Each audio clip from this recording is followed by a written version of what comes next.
পুরুষোত্তম অতিগুরু বংশধর সময় কম, সবাই ভালো থাকেন।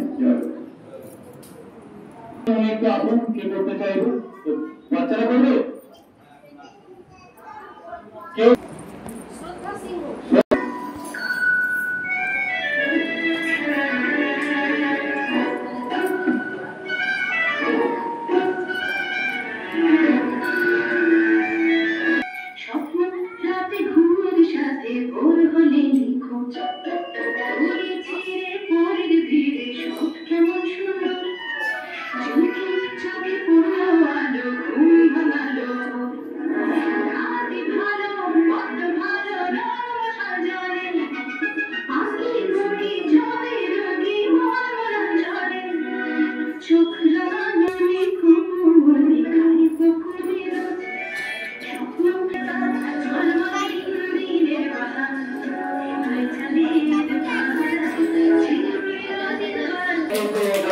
অনুরোধ করছি যে এই টাইমে